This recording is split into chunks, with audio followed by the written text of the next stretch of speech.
Abang ya. merasa ini nggak pernah kayak dipantau orang untuk kepleset dan mau Oh dilaporin? sangat. Saya tidak mau menggunakan hati berpolitik, tetapi nalar dan logika. Tetapi hati saya hanya saya gunakan untuk mencintai Indonesia. Oh, ayah itu buat abang itu apa? Ya gimana ya, beliau pasti senang ketika saya nelpon, dia bangga dengan saya. Bangga nggak sama saya, Pak? Dia nggak bangga kalau anaknya maju. Itu.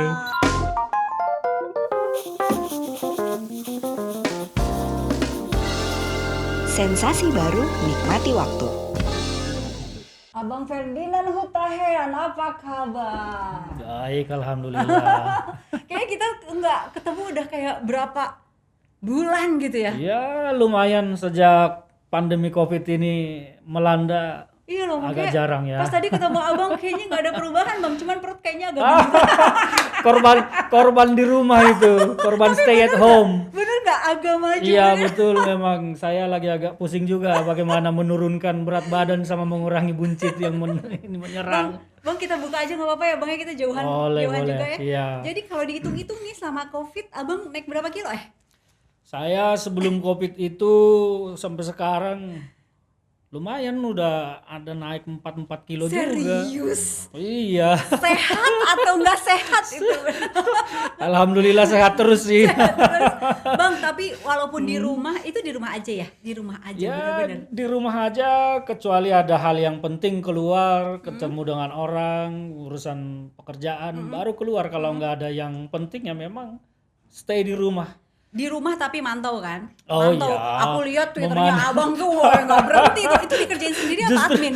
Justru karena di rumah terus nggak ada kegiatan, akhirnya kegiatannya Banyak ya? ngeliatin handphone terus ya. Jadi mantau-mantau perkembangan di luar lah. Habis bagaimana tidak ada kesempatan untuk bertemu dengan teman-teman juga melihat situasi ya akhirnya ya di Mantau. gadget terus ya. Gadget terus. Iya. Dan sekarang yang lagi heboh apa coba bang? Ya. Ada beberapa kan yang abang tuh komentar sampai kayak tadi pagi udah komentar ya kak? Ya tadi pagi sudah komentar, terutama mengomentari Pak JK ya dengan statementnya yang terakhir.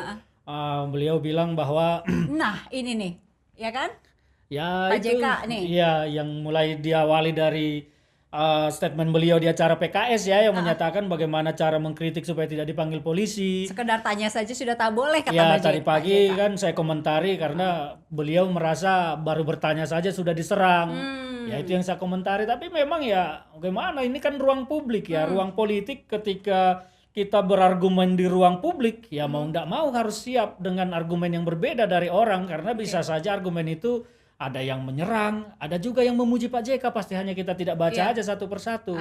Jadi itu kan juga dipicu dari pertanyaan beliau yang menurut saya sih sebetulnya ya tidak perlulah bertanya seperti itu. Tapi abang tuh gatal banget ya tangannya. Kan Pak JK bener nggak? Kan Pak JK bicara begitu, pengen aja komentar gitu. Ya. Abang nggak komentar nggak apa-apa juga kan? Ya nggak komentar nggak apa-apa, tapi hanya rasanya ketika satu narasi politik bermain di ruang publik yang menurut saya nih, menurut pemahaman saya agak tidak tepat, tidak benar, bahkan menggiring opini untuk kepentingan politik, bahkan menyesatkan. Saya itu kok rasanya nggak bisa menahan diri untuk nggak komentar. Ya, harus Saya pasti langsung pencet-pencet itu. Oh gitu. Iya begitu. Padahal Pak JK juga bicara kayak gitu juga kan langsung nih abang nih kayak apa ya? Nih saya baca nih. Ruang publik dengan permainan politik lewat narasi-narasi yang disampaikan tentu sangat wajar mendapat respon dari publik. Iya. Bawahnya nih, kecuali Bapak bicara di kamar mandi, pasti tak ada respon publik. Ya memang gitu. ya begitu. Jadi itu yang saya sampaikan tadi, ketika siapapun menyampaikan narasi politik di ruang publik ya resikonya itu ada dua, dipuji atau diserang. Tentu apalagi sekarang perbedaan politik sangat kental sekali ya, maka kita harus siap dengan serangan dari lawan politik maupun pujian dari teman-teman politik. Jadi kalau kita tidak ingin dikomentari, ya bicara di rumah atau di kamar mandi, tidak ada yang mendengar pasti dan tidak ada yang komentar gitu. Orang yang baca ini bang ya, mau nggak mau ngelihat bahwa abang pilih posisi berseberangan sama Pak JK. Ya betul. Ini bagian bawahnya coba bertanya dan kritik yang logis Pak, titik-titik tanda seru gitu. Ya memang karena pertanyaan Pak JK itu menurut saya sesuatu yang tidak perlu ditanyakan, kecuali memang tujuannya untuk menggiring opini tertentu. Jadi Pak JK sebetulnya maaf ini membuzzer juga dengan narasi yang beliau bangun. Karena apa? buzzer itu kan seseorang yang punya kemampuan tertentu membangun narasi tertentu untuk tujuan kepentingan tertentu. Dan beliau kan menyampaikan itu punya tujuan tertentu.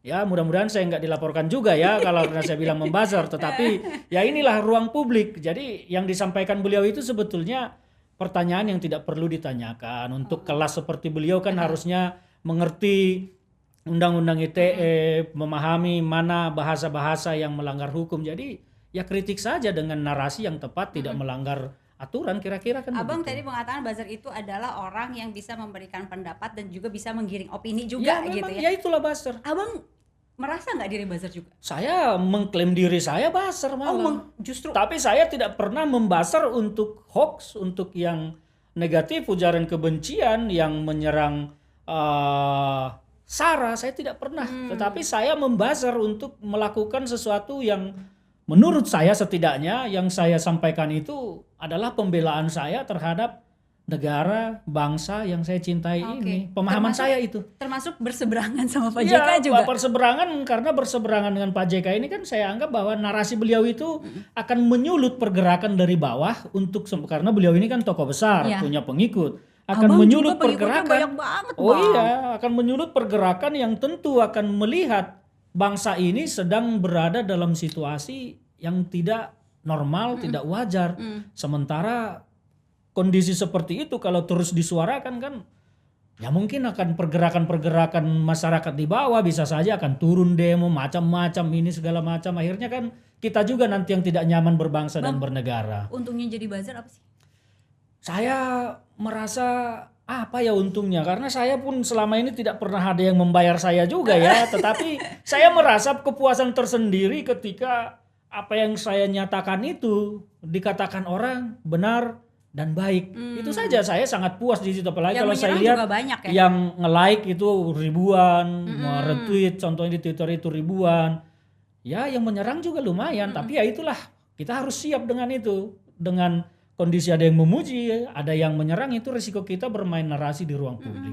Jadi kalau abang sekali posting nih kayak gini nih, yang like mah 195 nih, like Ya. 178 gitu kan.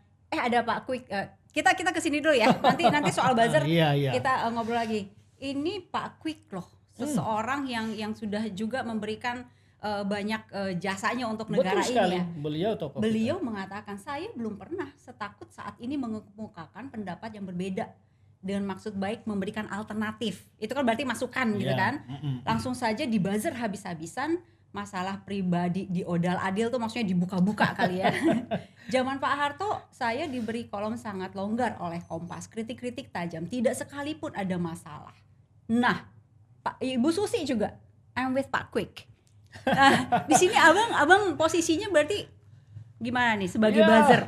Pak Quick dan Bu Susi ini juga kan adalah orang yang saya komentar ya. Jadi begini, saya berpendapat bahwa yang disampaikan Pak Quick ini mungkin ya kalau dulu zaman Pak Harto kan kita belum mengenal adanya sosial media Belum. ya, sehingga mau bicara apapun orang pendapat argumen yang berbeda dari luar dari publik itu kan tidak akan sampai ke kita, contohnya ke Pak Quick, siapa yang mau komentari beliau secara langsung. Jadi mungkin perbedaannya di situ. Kalau dulu juga ada media sosial, ya mungkin halnya akan sama. Namun demikian, saya memahami apa yang dirasakan oleh Pak Quick karena saya juga merasakan hal sama. Karena saya ketika menyampaikan sesuatu juga terkait dengan pihak oposisi, saya juga habis diserang sama seperti Pak Quick. Perbedaannya kan hanya perbedaan posisi saja.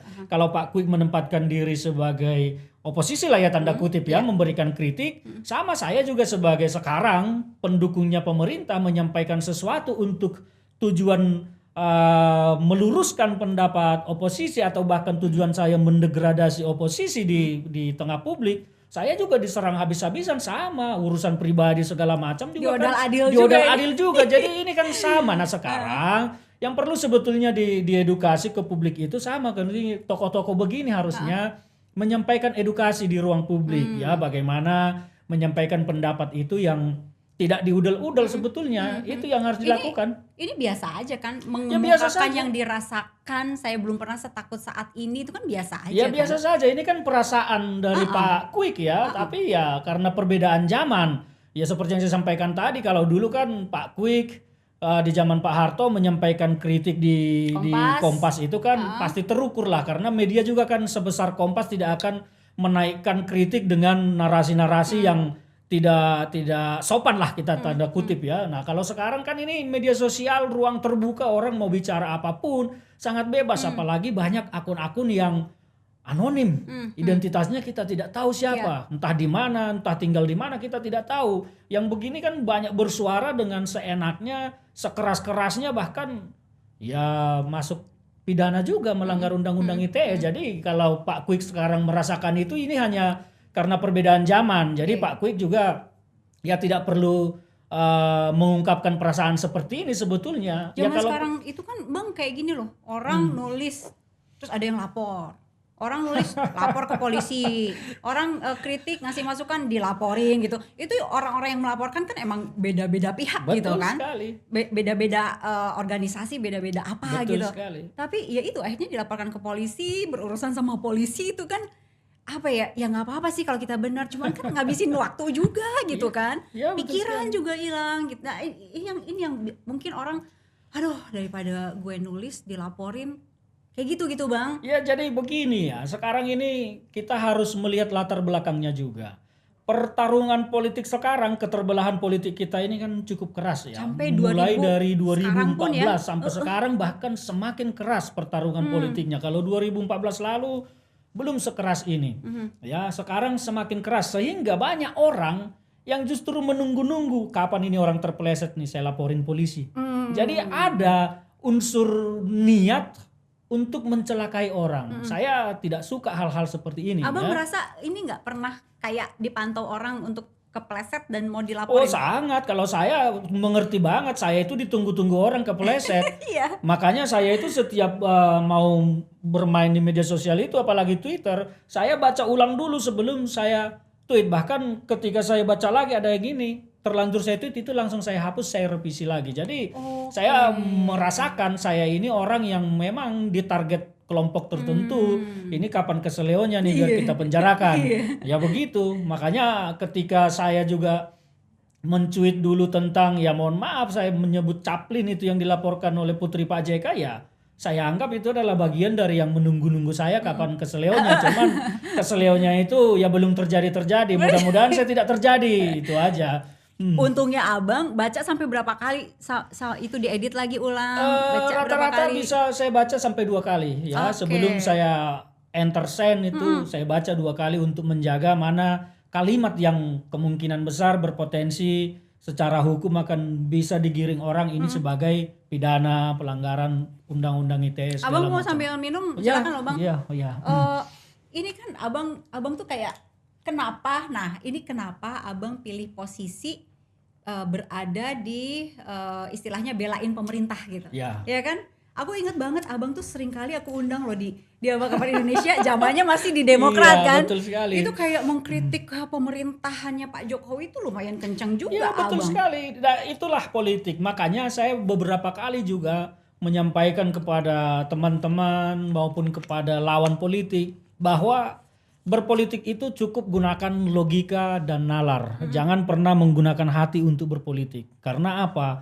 Kalau kita menggunakan hati di dalam politik, kebencian yang akan timbul, amarah dan dendam akan timbul. Tapi kalau kita hanya menggunakan logika dan nalar, bahwa semua yang kita lakukan itu hanyalah sebuah strategi. Namanya saya lagi berada di sana, kan saya harus melakukan strategi. Oke. Bagaimana supaya saya menang, kelompok saya menang. Nah intinya yaitu tadi, jangan gunakan hati. Karena begitu menggunakan hati di dalam politik, kebencian, dendam akan ikut. Maka baperlah. Kalau sudah baper, resikonya macam-macam. Kalau saya tidak pernah mau baper berpolitik karena saya memegang betul itu yang saya yakini. Saya tidak mau menggunakan hati berpolitik, tetapi nalar dan logika. Oke. Tetapi hati saya hanya saya gunakan untuk mencintai Indonesia. Oh, berat itu. pakai efek suara guntur menggelegar. Ya begitu, itu yang saya lakukan dari dulu. Ini dari Pak Bang Fajrul ya mengatakan bahwa pemerintah tidak punya buzzer, siapapun boleh mengkritik. Tapi Abang mengklaim sebagai buzzer itu buzzer pemerintah atau bukan? Saya membuzzer menyampaikan fakta-fakta apa yang dicapai oleh pemerintah, dan saya juga membela ketika pemerintah diserang. Siapa yang suruh Bang? Tidak ada yang menyuruh saya melakukan itu. Saya hanya melakukan itu merasa ya memang perlu saya luruskan sesuatu yang Atau salah ketika seseorang yang nelfon, ayo Ferdinand mainkan ini. oh saya tidak pernah mungkin dari istana, tapi ya hubungan saya baik ya dengan beberapa pejabat di pemerintahan ini, hubungan saya baik, tetapi saya tidak pernah mendapat order dari mereka, mendapat perintah dari mereka sekelas menteri atau apa untuk membazar sesuatu, tidak pernah. Saya melakukannya dengan inisiatif sendiri saja, sama seperti ini ya Pak Fadrul menyatakan pemerintah tidak punya buzzer. Sebetulnya menurut saya tidak perlu bantahan-bantahan seperti ini. Menyatakan aja ya itu kan mereka orang-orang yang Sukarela mandiri, gitu ya. sukarela. Kalau mereka kemudian menyampaikan prestasi Pak Jokowi ya wajar, mereka pendukung Pak Jokowi dari dulu. Masa ya pendukung Pak Jokowi menyerang Pak Jokowi? Nah kalau kemudian itu didentikan sebagai buzzer, ya monggo saja silakan. Ini kan hanya masalah istilah. Makanya saya bilang tadi istilah buzzer ini apa? Ya mereka kan orang-orang yang punya kemampuan membangun narasi untuk menggiring opini, tujuannya kan semua. Abang kenapa oke tadi kan abang bilang tergantung posisi ada di mana. Ketika ada di Demokrat mengkritik pemerintahan Pak Jokowi. Sekarang sudah tidak di Demokrat, habis-habisan ngebelain gitu. Iya betul. Jadi emang bukan dari hati ya Bang ya, tapi posisi abang ada di mana itu abang yang mainkan. Ada perbedaan ya. Kalau saya sekarang membela tertentu, terutama kenapa saya membela pemerintahan ini, keterbelahan politik kita dari maraknya politik identitas. Saya tidak suka ketika SARA itu dimainkan di dalam politik, apalagi isu agama. Makanya kenapa saya mengambil posisi di situ, karena saya lihat apa resikonya kalau yang seperti ini, hoax, ujaran kebencian berbasis SARA ini, resikonya adalah negara ini sudah susah payah leluhur kita memerdekakan negeri ini dari berbagai macam perbedaan. Terus ada sekelompok yang mau merusak itu dengan menyerang pemerintah untuk memasukkan hasrat dan cita-cita politik mereka. Nah disitulah saya melawan. Maka saya juga menggunakan hati untuk melawan ini karena yang saya bela, saya anggap di sini adalah negara. Karena kalau saya tidak membela atau mereka kelompok-kelompok ini menjadi berkuasa, satu saat negara ini yang akan menanggung risikonya. Zamannya itu pemahaman di saya. Demokrat berarti tidak membela negara waktu itu. Abang bela-belaan. Itu politik ya, politik. Karena yang saya sampaikan itu semua adalah mendegradasi lawan politik saya. Ya, apalagi di zaman itu Partai Demokrat berkoalisi dengan lawan politiknya Pak Jokowi. Tentu saya harus mendegradasi lawan politik saya dan mengupgrade koalisi saya. Tujuan saya itu. Nah, makanya semua narasi yang saya sampaikan itu adalah narasi politik. Seperti itu. Bang, sekarang kan lagi nggak berpartai nih. Iya, betul Mau sekali. ke partai apa? Ya, mungkin dalam waktu dekat saya juga akan masuk partai politik ya, tetapi Dia yang minta. ada beberapa teman-teman di partai-partai lain yang minta, udah bang sini aja gabung gitu ya. Partai Tapi apa aja yang ngajak gabung? tidak usah saya sebut lah, nanti rame lagi kan. Tetapi intinya apa? Tapi pasti aku tebak. Saya menghormati, menghargai ajakan Bang, beliau-beliau. aku tebak tapi pasti partai yang ada di lingkaran pemerintah ya. Ya betul sekali. Dan kalau saya kasih ininya, mungkin saya lebih suka bergabung dengan partai yang kecil, tetapi semangat juangnya besar dan apa yang kita pikirkan menjadi berguna di sana daripada bergabung di partai besar, belum tentu kita pun didengar nanti di sana. Abang nggak didengar di Demokrat masa? Dikirim lulu kok. Enggak, Ingat banget kalau nih dengan Abang. Demokrat itu ada perbedaannya setelah terutama pergantian ketua umum ya. Kalau di zaman Pak SBY memang ada kebiasaan beliau itu untuk selalu mengumpulkan kita teman-teman diskusinya dalam setiap isu yang ada. Tidak banyak kami yang selama ini diundang beliau, diajak berbicara tentang semua isu. Jadi kita memberikan pendapat, pandangan ke beliau seperti apa sehingga harapan kita memberikan statement keluar pun tidak menjadi blunder. Nah setelah pergantian beliau kan ada perubahan-perubahan kepengurusan juga ya. Nah pada akhir-akhir belakangan itu ya memang kita seperti yang saya rasakan ya, kita seperti kehilangan positioning berpolitik, kehilangan arah berpolitik yang tidak jelas ini mau kemana kita sebetulnya. Apakah kita mau ke pemerintah atau mau jadi oposisi? Karena apa yang dilakukan itu, saya kan pelaku utama juga di sana. Iya. Ya pelaku utama Tombak dengan utama misi bagaimana supaya kita bisa masuk ke pemerintah. Tapi di sisi lain kita juga mengoposisi pemerintah dengan keras. Nah, ini membuat saya semakin ya tidak ini lagi ya, dan Dia pendapat-pendapat pasti saya ngomongnya hati-hati nih. takut dilaporin takut nih. keseleo. Takut Tapi intinya itu ya, jadi saya harus mengambil sikap lebih baik saya tidak bersama-sama dengan teman-teman yang berbeda pemikiran. Ya, saya anggap bahwa saya berbeda pemikiran dengan sahabat-sahabat di sana, sehingga tidak ada gunanya saya di situ daripada saya menjadi duri di dalam sebuah situasi yang indah. Lebih bagus saya menjadi ya kaktus lah di gurun pasir. Ya kan, karena satu saat kaktus ini pasti akan berbunga yang pasti indah. akan berbunga.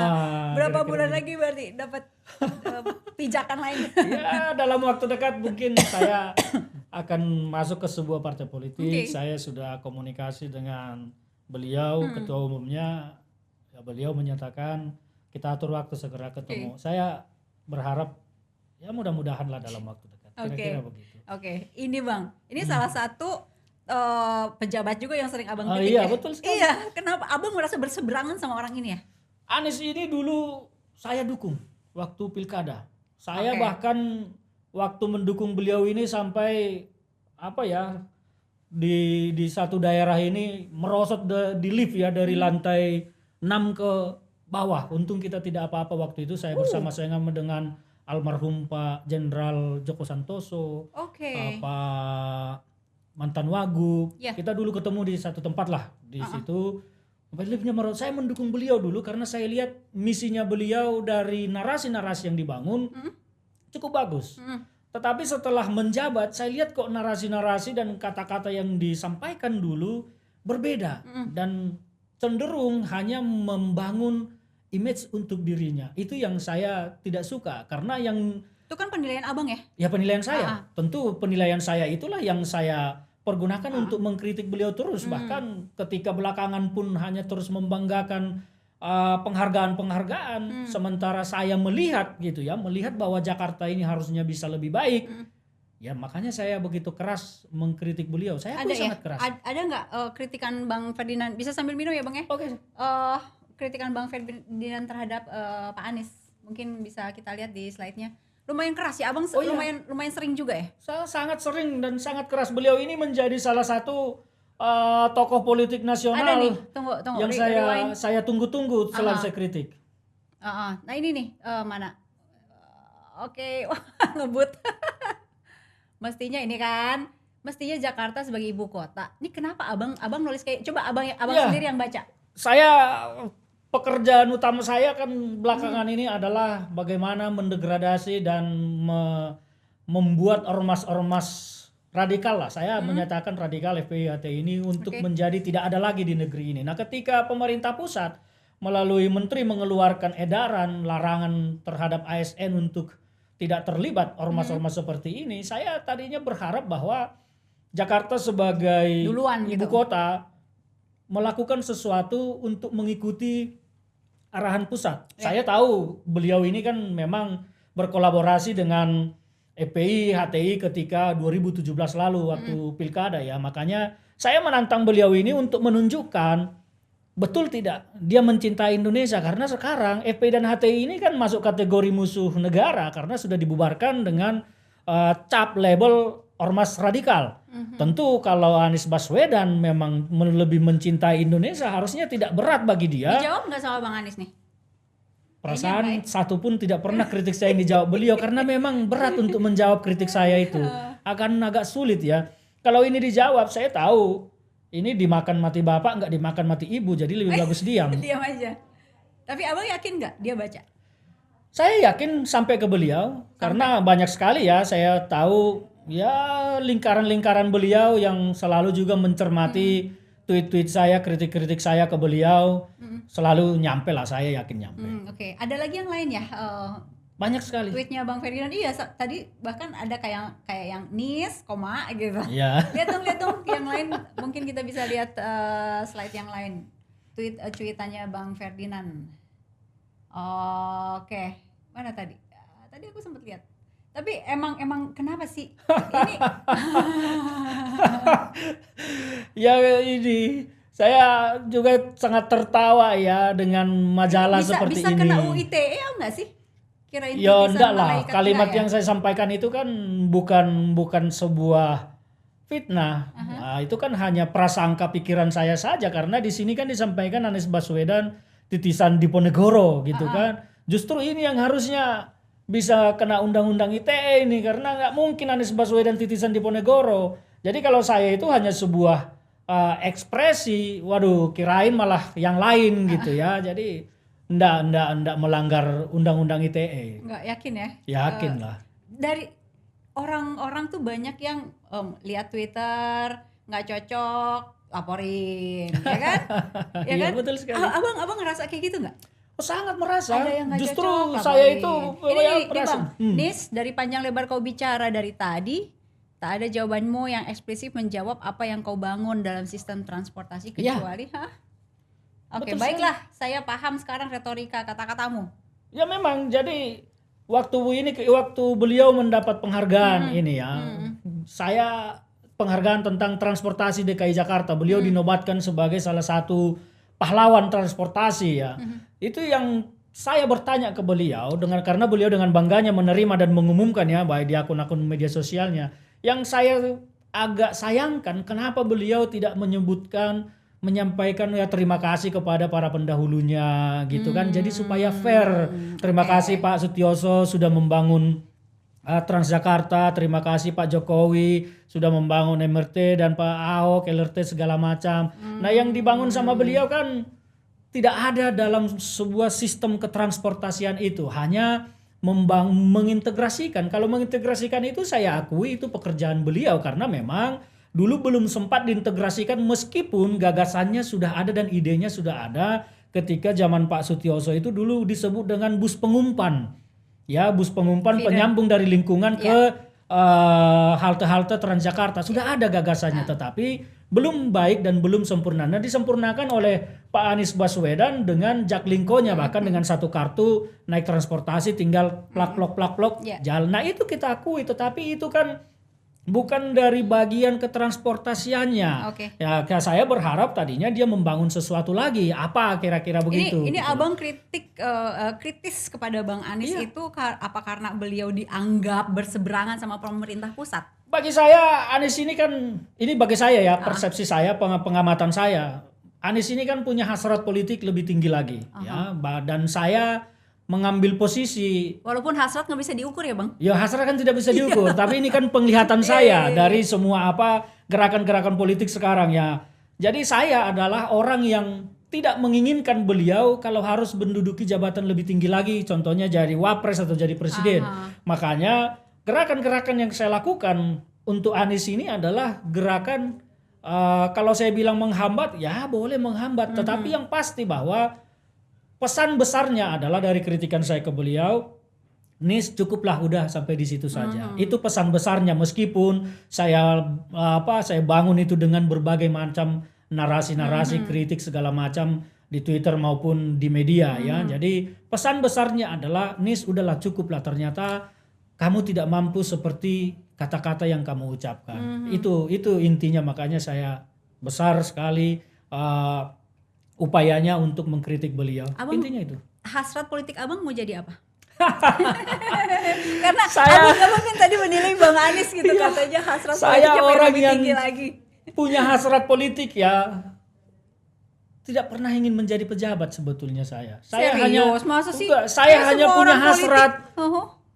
Ketika saya berbicara ya didengar oleh pejabat-pejabat, itu aja hasrat politik saya. Bang, coba tanya hatimu yang paling Sumpah dalam.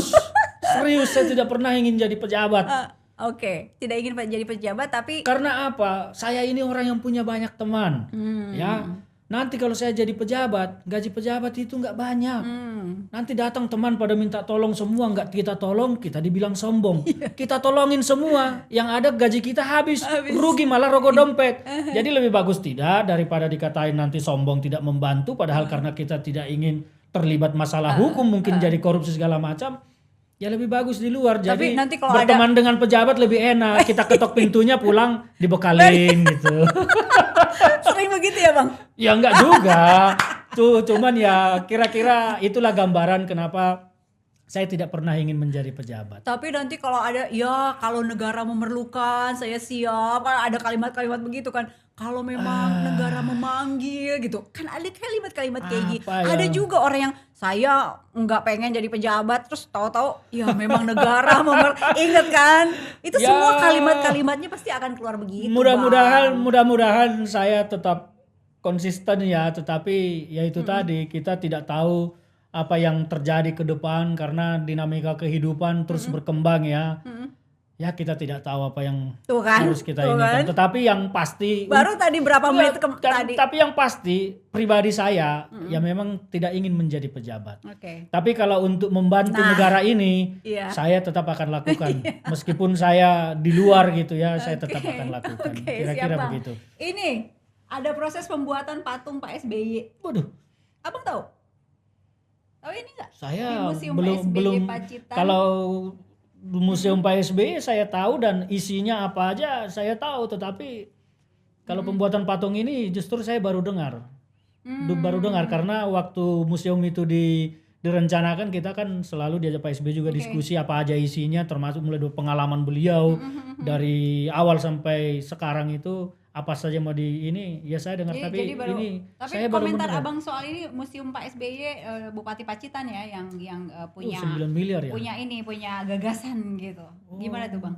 9 miliar. Ini 9 miliar Lagi dari rame mana nih? banget Ya nih. kalau 9 miliar ini dari uang pribadi beliau saya pikir Beliau yang mana? Pak SBY Bupati, ya. Pak SBY. Oh, Pak oke. SBY tidak Punya masalah. gagasan Tapi Bupati. kalau menggunakan dana dari APBD Pacitan, ya menurut saya kurang elok ya. Oke. Tidak pantas. Tapi kalau dana pribadi beliau, ya monggo silakan. Jangankan 9 miliar, 29 miliar juga nggak apa-apa. Iya. Tapi kalau APBD ya kurang elok ya menurut saya. Nih, dana 9 miliar untuk Museum SBY bukan dari APBD dan uangnya belum diserahkan. Nah, ya itu kan berarti bukan dari APBD, tapi saya sampaikan kalau dari APBD saya pribadi menyatakan itu tidak elok dan tidak setuju. Tapi kalau uang pribadi beliau, uang pribadi Pak SBY, ya monggo mau bangun apapun itu kan hak beliau. Tapi kalau menggunakan uang rakyat untuk hal-hal yang pribadi sifatnya, ya janganlah. Uang tidak Demokrat misalnya? Ya kalau uang Demokrat juga ini kan organisasi karena keuangan Demokrat itu kan partai itu juga kan diaudit karena ada uang negara yang masuk ke sana ya. Jadi ya tidak mungkin uang partai dipergunakan ke sana kecuali ada sumber-sumber lain, sumbangan patungan dari kader ya bisa saja, tidak masalah menurut saya kalau kader-kadernya mau menyumbang ya. Tapi kalau menggunakan dana dari rekening partai ya tidak mungkin itu dilakukan. Tidak mungkin karena nanti Tahu banget ya Bang ya? ya paham lah karena ya kita mengikuti lah. Hati-hati lagi. Takut keseleo. Oke.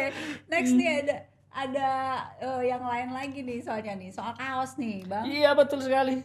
Nih, Abang bikin apa? Coba digedein nih. Saya buzzer kebenaran. Buzzer kekuatan coret. Buzzer kejahatan. Kejahatan. Iya. Kejahatan coret. Iya betul sekali.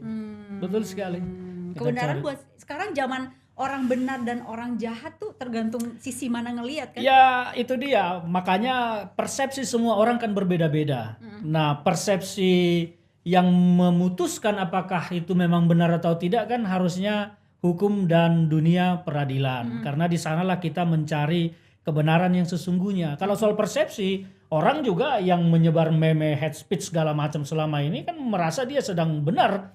Boleh saja karena itu kan persepsi masing-masing. Nah kalau saya juga berhak untuk menyatakan yang saya sampaikan itu adalah kebenaran. Ya Menurut inilah persepsi Abang. menurut persepsi masing-masing. Menurut persepsi yang berseberangan, Ya menurut persepsi berseberangan saya kan dilabeli penjilat, pembohong apa segala macam. Ya sah-sah saja dalam dunia ada yang politik. bilang nggak kalau Abang tuh buzzer bayaran? Ada yang menuduh saya menyatakan Ferdinand itu kan dibayar di ini segala macam sampai disebut-sebut dia kan dibayar Pak Luhut segala macam ya karena Tapi mungkin dibayar Bang? saya tidak pernah menerima uang seperak pun. Bukan uang mungkin, bentuk lain. Aduh apa ya belum juga kalau ada yang ngasih Ferrari misalnya sih untuk membazar ya alhamdulillah kita terima juga. Posisi Tapi di partai baru? ya belum tahu lah, kan harus ketemu dulu dengan ketua umumnya nanti saya jadi apa, melakukan apa kan begitu. Oke. Tapi ya insya Allah pasti pekerjaan kita untuk Indonesia lah. Bang, ya baik-baik. Iya.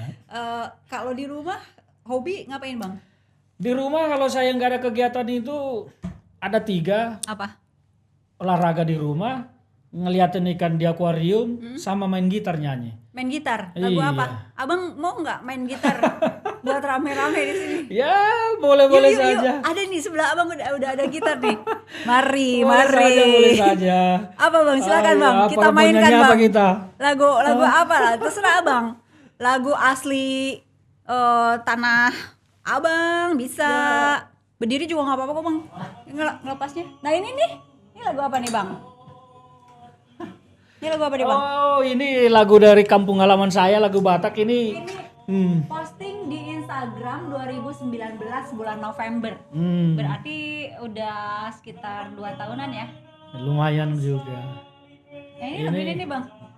Ya ini sebuah lagu lagu yang cukup lama juga dari tanah Batak. Ini kisahnya adalah pesan seorang ayah yang sudah tua, dia sudah sadar tidak akan lama lagi akan berpulang. Kemudian dia menasehati anaknya untuk sekolah baik-baik, Oke. untuk mengejar cita-cita dan impian lah. Karena orang tua kita itu di kampung anaknya harus lebih baik dari dia. Dalam banget ya. Ayo Iya, bang, mainkan bang. Ini mungkin bisa dikecilin suaranya ya. Hei. Main gitar. Nungana ing bot beariki Tokinai sudah mananggogoki Hona mana kasih aku Nalau manju junggo arhi Tao todo marhoiho nang marsali nang mangga de pehua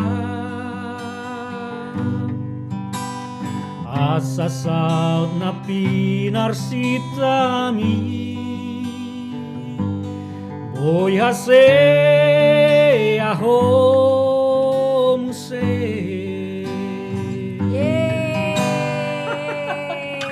Ini kisah lagu cukup sedih ya, tetapi ya itulah kalau kita orang-orang Batak Judulnya itu kan. Judulnya itu apa ya judulnya, maka saya lupa. Tapi intinya karena aku nggak Tapi ngerti. intinya karena gini kan, kalau orang Batak itu pada umumnya miskin dulu di kampung kita sana ya. Oke.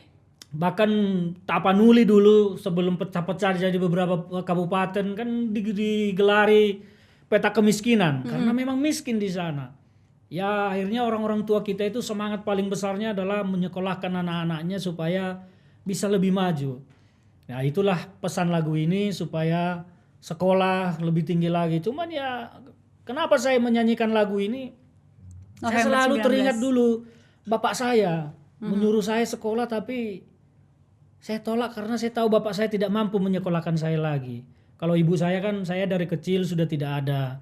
Bapak saya cuman bertani ala kadarnya. Ya kita hidup pas-pasan ya. Ya lumayan menderita lah. Jadi dulu bapak saya nyuruh, kau harus kuliah. Saya bilang udahlah Pak, nggak usah. Bapak nggak sanggup. Ya itulah ujungnya merantau Abang lah. bilang begitu. Iya. Akhirnya berangkatlah ke perantauan. Pertama sekali saya ke Duri ya, di Riau.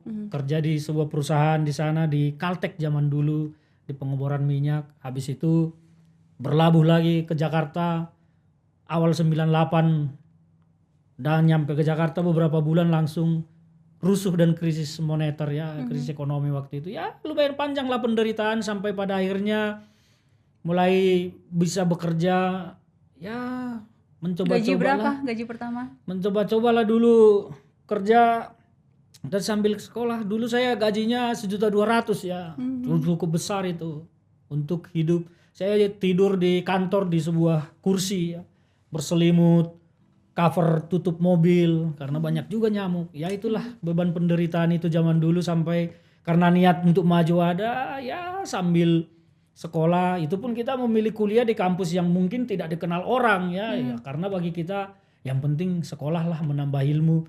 Kira-kira begitulah. zaman Itu abang sisihkan uang hasil kerja 1.200.000 Iya. untuk tempat tinggal, untuk makan, Kalau untuk transport, tempat untuk tinggal sekolah. nggak bayar ya waktu itu karena Oh, saya iya, tidur iya. di kantor ya, di kursi di sofa begitu ya, sofa yang sudah lumayan tua juga. Makan di warteg kadang-kadang ya, makan mie instan, makan tahu, tapi ya itulah nikmatnya kehidupan ya. Dan kita terus berusaha untuk maju, bangkit. Dan saya ya bersyukur saat ini bisa seperti ini ya, meskipun saya belum apa-apa dibandingkan dengan yang lain-lain. Apa-apa dong, orang nggak se-Indonesia tuh nggak ada yang nggak tahu Ferdinand Hutahean loh. Ya, salah satu yang saya syukuri ya dari pergerakan-pergerakan perjuangan yang saya lakukan hingga seperti ini tidak lepas juga dari dukungan orang-orang, ya tentunya dengan doa orang tua saya itu pasti. Ya, itulah. Ayah masih? Ayah saya masih hidup, sekarang beliau berusia 78 tahun ya, sudah cukup Bangga sepuh. dong bang, dia bisa lihat anaknya udah seperti sekarang. Ya, salah satu yang sering membuat beliau tertawa ya kalau saya nelpon lah. Beliau senang pasti melihat saya. Kalau zaman teknologi sekarang sudah video call ya, beliau pasti senang ketika saya nelpon, dia bangga dengan saya. Itu Oh aja. ya, beliau mengatakan saya bangga Ya, sama kamu. tidak pernah menyatakan ya, tetapi saya tahu kalau saya tidak nelpon pasti dicariin ke adik kakak saya. Oh ya. Ferdinand kenapa nggak nelpon? Tidak nanya saya. Jadi dari situ saya tahu beliau selalu ingin berkomunikasi dengan saya. Terakhir ketemu kapan bang? Saya kemarin akhir tahun pulang ya ke kampung, jadi ketemu beliau beberapa hari di kampung. Ya itu terakhir ketemu. Abang kenapa ini Nggak terharu apa-apa. ya? Terharu ya bang ya? Apa ayah itu buat abang itu apa? Sosok apa? Ya gimana ya, kalau ingat masa kecil kita hidup berat ya. Satu yang paling saya ingat dari ayah saya ini, waktu saya kelas berapa ya, kelas 5 kalau nggak salah, kelas 5 SD. Waktu itu momen tahun baru, kita itu kan kalau momen tahun baru itu momen pesta ya di kampung itu, orang pada senang segala macam. Bapak saya itu kan nggak punya duit, akhirnya tahun baru itu supaya dapat duit, supaya bisa beli kue untuk kita, malah mengerjakan sawah orang kala itu. Saya ingat betul seharian beliau di sawah dapat duit berapa ribu ya waktu itu ya, saya lupa. Akhirnya dibelikanlah kita itu minuman ringan sama kue. Kalau dulu di kampung kita itu ada namanya limon. Lemon itu produksi Siantar ya. Waduh itu udah hebat sekali. Mewah banget Mewah ya. sekali. Nah itulah dibeli beliau dulu, akhirnya kita bisa minum lemon sama makan kue. Hasil Itu yang kerja paling ekstra saya ingat. ngelola Ekstra di sawah. tahun baru itu. Harusnya kalau kita tahun baru itu libur, nggak ada orang ke sawah. Saya lihat di sawah itu cuman bapak saya sendirian, nggak ada orang lain. Kerja di situ untuk dapat duit. Ya sampai siang-siangan pulang dibayar, barulah beli limon kita itu sekitar jam-jam 3 sore ya. Saya ingat persis itu.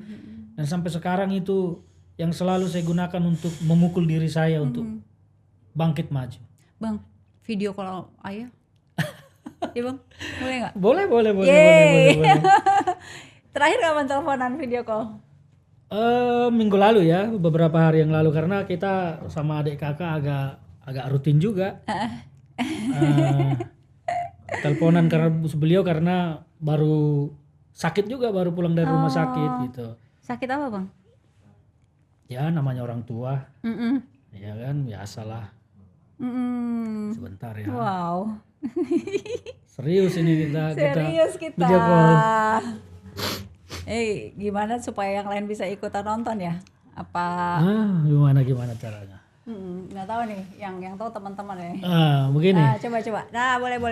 Mudah-mudahan beliau tidak sedang tidur ya, karena banyak tidur belakangan ini karena sakit. Oke. Biasanya kalau video call suaranya kurang kenceng ya. Suara ringingnya kan lebih ringing telepon dulu ya. Halo Bapak.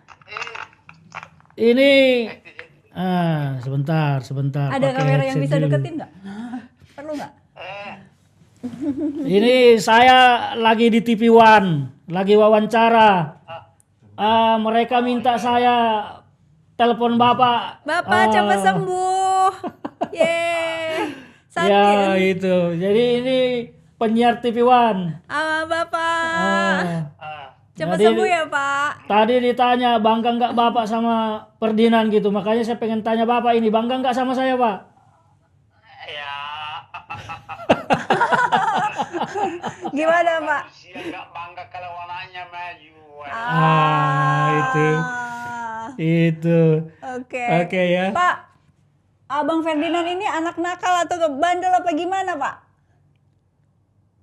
Kenapa? Enggak. Ditanya Ferdinand ini anak nakal apa bandel dulu katanya. Ya, waktu masih sekolah dia mau dia bongkar lemari. Jangan bongkar rahasia Pak. Ya, masih ingat kau dari jendela. Dari yang depan. Tahu. Wah ini rahasia dibongkar ini. Bikin ruang di lemari, bukan untuk perutku, buat perut kalian. Bikin ruang di lemari. Bikin uang di lemari. Aku bilang kau. Iya. Oke Pak. Saya lanjut wawancara dulu. Oke. Ya Horas Pak. Horas. Ya begitu. Yeay. Jadi masih banyak tidur. Apa tadi bangun uang di lemari gimana? Naruh uang di lemari. Itu bukan untuk saya, bukan untuk perutku, buat perut kalian katanya. Ya begitulah bahasa orang kita. Oke. Jadi Bapak itu taruh uangnya di lemari untuk perut anak-anaknya. Ya begitulah. Oke. Cuman kita itu dulu kan ya namanya remaja ya. Apalagi pengen jajan tertentu. Kita kan uang jajan pun kan terbatas. Pengen lebih kadang-kadang ya memang benar yang Bapak bilang itu. Saya pernah kali kamarnya kan dikunci. Cuman dia nggak tahu kalau anaknya mafia. Saya bongkar jendela, saya masuk dari jendela. Buat ngambil itu. Saya bongkar lemarinya, saya ambil duitnya. Saya ambil berapa? Ambil ya 100 perak gitu kan. Nah, akhirnya bisa jajan lagi. Ya ampun, itu nempel banget di Iya ingatannya itu diingat Bapak. karena Bapak itu kan pasti ingat duitnya berapa di lemari. Begitu dibuka kok berkurang. Siapa lagi kalau bukan Ferdinand gitu kan. Nah itulah itu yang Seru. Terbongkarlah makanya rahasia. bongkar rahasia ini. Aduh, Bang, kenakalan remaja. ada lagu apa lagi gitu Bang? Lagu apa Ayah, Father and Son atau apa gitu Bang? Mari kita menyanyi lagi. Lagu apa lagu? Lagi. Rain and tears always say, but in the sun you've got to play the game. When you cry in winter time, you can pretend it's nothing but the rain. How many times I've seen tears coming from your blue eyes. Rain and tears are the same, but in the sun you've got to play the game. Sudah ya, segitu ya. Udah. Nanti saya takut lagu aslinya nggak laku. Tapi suara Abang bagus emang dari kecil nyanyi ya? Ya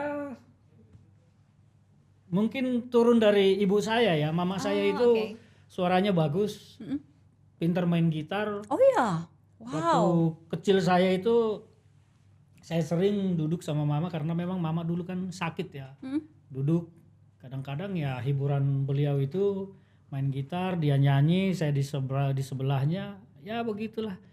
Kalau Bapak, wah suaranya jangan disuruh nyanyi nanti Kenapa? kabur orang. Tapi ibu saya memang karena dulunya juga masa mudanya ibu saya ini ya entertainer zaman dulu lah, Iya. nyanyi, Nyanyi di menari. mana Ibu? Nari di mana? Nyanyi di mana? Ya di acara-acara kalau ada pentas-pentas Oh, ya? apa ya kira-kira begitulah. Ibu saya masa mudanya. Oke. Mm-mm. Beliau wafatnya maaf nih Bang, usia berapa berarti? Usia Abang 40. masih kecil ya? Saya waktu ibu saya meninggal itu kelas 6 SD. Beliau memang sakit jantung ya. Oh, oke. Kala itu kelas 6 SD lah saya. Tapi sakitnya udah lama, udah bertahun-tahun juga nggak bisa kemana-mana, hanya duduk ya tidur. Ya begitulah. Jadi ya paling hiburannya ya ngobrol dengan saya, beliau main gitar, dan saya itu anak manja sebetulnya. Saya paling sering ya tidur di pangkuan beliau. Oh, iya. Ya begitulah dulu. Oke. Itu Abang berarti usia berapa ya? Kelas 6 SD ya 12 ya? 12 lah. 12. Tapi sakitnya itu udah menahun ya, sudah cukup lama. Sudah cukup lama Lagu sekali. kenangan Ibu apa tuh Bang? Beliau itu dulu ya suka lagu-lagu barat lama beginilah, makanya saya dari SD pun jadi sukanya lagu-lagu zaman-zaman dulu, Angel Humperdinck, The Beatles, Bee Gees segala macam. Ya, karena memang mama sering nyanyi itu, ya akhirnya saya juga jadi suka lagu-lagu Nah begitu. itu ada yang pernah dinyanyiin bareng nggak? Lagu yang pernah nyanyiin bareng? Kala itu saya belum bisa banget nyanyi ya, jadi saya hanya dengar mama aja nyanyi. Ya gitulah. Seru ya. Ternyata entertainer lah. Iya dulu. Jadi Abang dapat dari beliau ya? Iya dari ibu. Kalau bapak suaranya nggak bisa. Dan di rumah itu kami yang agak bisa nyanyi itu cuma 2. Saya sama abang saya ada di Kalimantan satu. Bahkan beliau itu menguasai banyak alat musik ya, lebih dari saya. Beliau seorang polisi di Kalimantan. Kalau Abang saya berapa bersaudara sih? kita itu 6 bersaudara. Oh 6. 3 Abang nomor cowok, 3 cewek. Saya nomor 5. nomor 5. Oh Di bawah oke. saya masih ada satu lagi. Semua masih lengkap. Masih lengkap semua. Mereka pernah nggak sih kayak komen, Ferdinand lu ngapain sih komen-komen ya apalah gitu? Oh, dulu waktu saya berseberangan politik dengan Pak Jokowi, banyak yang protes ke saya. gitu Banyak sekali yang protes karena kita itu kan di sana apalagi namanya orang Tapanuli pada umumnya kan Jokower semua. Ya kan? Jadi jangankan teman keluarga itu juga banyak yang ini sama saya. Itu Ferdinand, ya mohon maaf, udah gila itu. Gitu. Masa dia mendukung Prabowo, harusnya kan Jokowi katanya. Ya posisi politik kita kan harus mendukung siapa yang satu kubu dengan kita. Ya Ayah komen juga soal Bapak juga pernah komen. Komen. komennya apa? Ya sama begitu. Beliau bertanya, apa sih kau itu kenapa dukung Prabowo? Nggak tahu kau apa? Ya udahlah, saya bilang menjelaskan ini kan politik Pak. Udahlah, nggak usah ini. Ya paling begitulah. Tapi kalau yang sampai terlanjur benci itu banyak juga, keluarga juga. Nggak benar itu Ferdinand. Tapi sekarang mereka ya baik-baik lagi ke saya Abang lagi. udah balik ke semula. Ya begitu. Abang itu kan keluarga besar kan. Tadi Abang mereka Jokower gitu kan. Iya. Abang bilang begitu. Abang berarti waktu itu mendukung yang bukan Pak Jokowi dari hati apa enggak? Atau bertentangan sama hati? Tidak juga bertentangan dengan hati ya, tetapi ya seperti tadi kita itu kan, saya itu kalau sudah melakukan sesuatu ya harus all out. Okay. Jadi saya melakukan apa yang saya lakukan waktu itu mendukung Pak Prabowo, ya all out tujuannya ya supaya menang, karena kebanggaan kita kalau menang pasti lebih ya. Tetapi saya tidak pernah menggunakan hati untuk membangun narasi-narasi, karena kalau saya menggunakan hati kala itu saya pasti akan sakit hati terhadap banyak orang juga.